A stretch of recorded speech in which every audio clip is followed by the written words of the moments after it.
Vous vous en rappelez certainement, ces derniers mois, plusieurs pics de pollution en Auvergne, une qualité de l'air très médiocre, avec un indice de 9 sur 10. Et bien malgré cela, la qualité de l'air s'améliore en Auvergne, elle s'améliore même depuis 10 ans. Et pour nous expliquer cette donnée, justement, un peu surprenante, nous recevons Nicolas Bonnet. Bonsoir sur notre plateau. Vous êtes président du comité territorial Auvergne d'Atmo Auvergne-Rhône-Alpes, c'est un peu long, mais c'est le titre. L'organisme qui a la charge de surveiller la qualité de l'air dans notre région. Alors cet hiver, des pics de pollution très importants, les plus importants, même depuis 2011. Et malgré tout, l'air qu'on respire est de meilleure qualité. Et oui, parce que malgré les pics, si on fait le bilan sur les 10 dernières années, on se rend compte que la plupart des polluants ont fortement baissé, notamment les particules fines et aussi les dioxydes d'azote.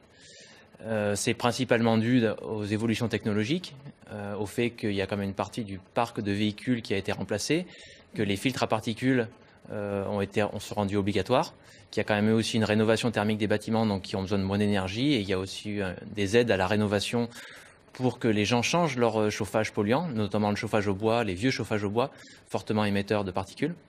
Et aussi les industriels qui ont fait beaucoup de progrès dans leur processus, dans les combustibles utilisés dans leur fabrication. Et est-ce qu'il n'y a pas aussi une histoire de seuil de tolérance par rapport à ce que préconise l'OMS ?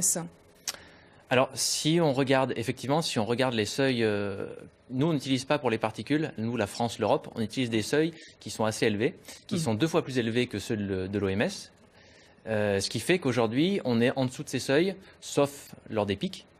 Mais c'est vrai que si on se basait sur les seuils de l'OMS, qui sont censés refléter vraiment l'impact sur la santé, on serait encore dans toutes les agglomérations, dans tous les milieux urbains, au-dessus de ces seuils.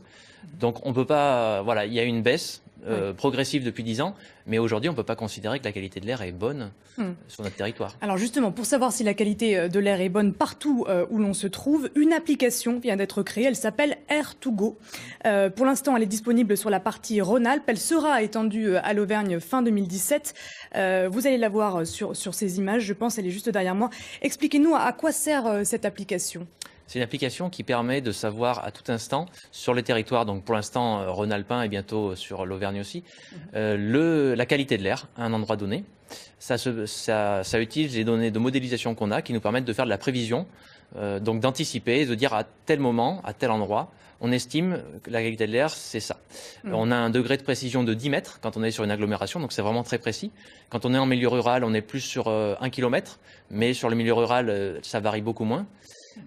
Et donc, grâce à ça, on peut savoir la pollution à un endroit donné. On peut savoir aussi si on va d'un point A à un point B, est-ce qu'il va nous proposer différents trajets et avec la pollution qu'on va subir sur ces différents trajets. Par exemple, si on le fait à pied ou en vélo, ça permet de prendre le trajet le moins pollué. Donc c'est très complet. C'est une application, donc on le rappelle, qui sera disponible fin décembre, je crois, en Auvergne. C'est ça.